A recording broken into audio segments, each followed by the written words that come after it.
Hello, YouTubers, friends, compatriots. Oh, my brethren. I'm a useful idiot. Welcome. And today I want to talk about this issue of Newsweek, the plots to destroy America. And the subtext, conspiracy theories are a clear and present danger. And this kind of interesting timing, of course, particularly in light of the fact that now we have some shootings and some of these shootings, and certainly shootings over the last several years, some have had some political motivations, and oftentimes have some overlapping issues. The latest one being the white supremacists who are also interested in anti-government and concerned about the police state, and Ron Paul supporters and NRA supporters and all that sort of thing. So, of course, the government and the media likes to use a broad stroke to paint these sort of supporters. And we've also seen this whole categorization of people for many years now to be targeted. Remember, there was a memo that came out from the Missouri State Police many years ago that said that they had to be on the lookout for constitutionalists, libertarians, people who talked about liberty, returning vets, Ron Paul supporters, militia supporters, this whole blanket coverage. And so we know that they're targeting pretty much one unifying factor, and that's dissent. And so that's what this is really all about, is dissent. And so they can talk about conspiracy theories, and they've managed to use that term to paint anyone as a nut who is interested in dissent. And there was an excellent piece on the Corbett Report that I posted on my channel, and I'll post it here as well, how the idea of a conspiracy theory became a dirty word. But it's an interesting thing to examine conspiracy theories, because first of all, when you look at the very idea of a conspiracy theory, the idea that a group of people would conspire and get together to achieve a goal, and maybe do this in the shadows in a nefarious way, why is that such a difficult concept to grasp? And I'm often surprised that so many people can be so distrustful of the government in some things, and yet trust them in so many other ways, especially after repeated fraud and lies from our own government. So the fact that people will believe some and disbelieve others is an interesting idea in itself. And so the idea of conspiracy theories, and then one of the problems I think people have with conspiracy theories is that sometimes they discredit them because they think it would be too hard to keep secret, and that so many people have to know. But we don't want to preclude the idea that a good conspiracy, only a handful of people really have to know the agenda, and there's a hierarchy of useful idiots below that really don't have to have the entire piece of the puzzle in order to fulfill their roles in that drama. So, and then also looking back at the history of conspiracies, this article doesn't really go into the fact that so many so-called conspiracy theories have turned out to be true. Of course, one of the most recent ones is the fact that only a few years ago, a lot of people wouldn't believe there was a global surveillance system that listened and watched everything they did. And yet here we find ourselves in that place, no longer a conspiracy theory. But then we look back at things like the Tonkin Gulf incident used to justify America getting escalating the Vietnam War, or the explosion of the Maine used to justify the Spanish-American War, 1898, and so many other false flag events. So we have a background of conspiracy theories that turned out to be true. And then also this article doesn't really bring up the Kennedy assassination, or either one of the Kennedy assassinations, or actually any of the assassinations, Bobby Kennedy, Martin Luther King, or the Kennedys. And for some reason, I guess enough time's passed that some conspiracy theories are okay, and the government doesn't really seem to mind a lot of speculation about all of those, as long as they don't get too close, I suppose. But here we have this Newsweek article tying in nicely with the fact that we've had the interesting comments from both Bill Clinton and George Bush, both during and after their presidencies, in Bill Clinton's case, addressing conspiracy theories directly. It's rather interesting that you'd think that conspiracy theories would be so fringe and so inconsequential that it wouldn't even be necessarily on a president's radar, although certainly Obama would have a hard time missing all the attention about his birth certificate and such things.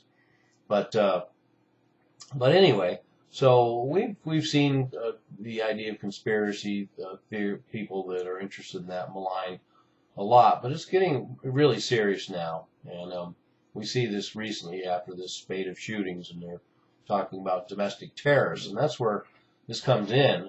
This is all about people who are dissidents. This is about people who challenge the state. This is about lumping in conspiracy theorists and trying to up the ante and use that as part of the quotient for domestic terrorists. And like I've said before, we're going to move into more and more areas where everyone's going to be referred to terrorists, whether it's a copyright terrorist or a domestic terrorist who are just interested in conspiracy theories. And one of the reasons why we know this is just about dissent is because this article talks about experts who say that merely attempting to raise questions that should be considered a way, experts say, of starting a conspiracy theory. So just asking a question or wanting more logic and more reason, more facts, and more proof, for some reason, is enough to supposedly start a conspiracy theory, and then as they up the ante, become a danger. One of the ways they suggest it's a danger is because supposedly lots of people are harming themselves now by not getting these vaccines because there's a fear about these vaccines, and or the whole Sarah Palin episode. We're having things struck out of healthcare because of Sarah Palin discussing death panels and the like. So anyway, this article goes on and say, quote, one of the most common ways of introducing a conspiracy theory is to just ask questions about an official account. It's quite a powerful rhetorical tool because it doesn't require any content, just the introduction of doubt about official story. And that's a pretty outrageous paragraph when you think about it, because it basically says just asking a question causes problems. Just the introduction of doubt about the official story. And to suggest that they don't need any content is ludicrous, because most conspiracy theorists pore over every detail, and they have nothing but content and are more than willing to provide it on every occasion. So suggest that to just asking a question and not being able to back it up is enough to start a conspiracy theory. And of course, as we know, in a lot of ways, the government could dispel a lot of conspiracy theories that start. Well, for example, the Pentagon, a plane hitting the Pentagon. First of all, there's no photographs of any plane at the Pentagon. And second of all, there was something like over 70 surveillance cameras that were confiscated after the 9/11 attacks around the Pentagon that supposedly would show a plane hitting the Pentagon, and not one of them has been released. And so it only perpetuates the mystery. So, as they say, if you don't have anything to hide, let's see what you got. So anyway, the government has as much to do with creating these conspiracy theories as the people out there, and that's one of the reasons why it's such an interesting dynamic. It's not people who create these conspiracy theories generally. It's the media, law enforcement, the government, the corporations, all the ones who are not filling in all the blanks. And one of the other interesting things about the article too is they lump all conspiracy theories together. And of course, there's a lot of different conspiracies for everything from genetically modified food to chemtrails to Agenda 21 to also population reduction, etc. And it's not really fair to lump all conspiracy theories together. Certainly there are certain communities out there who thrive on just about every conspiracy theory that comes along. But a lot of people out there that are interested in these things and question the official story are interested in select events. And also interesting that another reason why we know this is just about dissent is this article actually has a moment where it suggests those who challenge the Obamacare enrollment numbers and the unemployment numbers are also conspiracy theorists, which is kind of funny because anyone who does a little bit of checking knows that the unemployment numbers are completely fudged compared to the methodology used 40 years ago. So, and then one of the other aspects of the article that's interesting is they talk about the idea of conspiracy theories obstructs legislation, democracy, and positive debate. And I beg to differ. I think this is positive debate because a lot of what these conspiracies has to do is with the quality of life we want and where we want America to be right now. And also the article suggests that asking these questions and talking about these takes away from the serious issues of our time. But there's a lot of people in the world that feel that some of these unanswered questions are the serious issues of our time.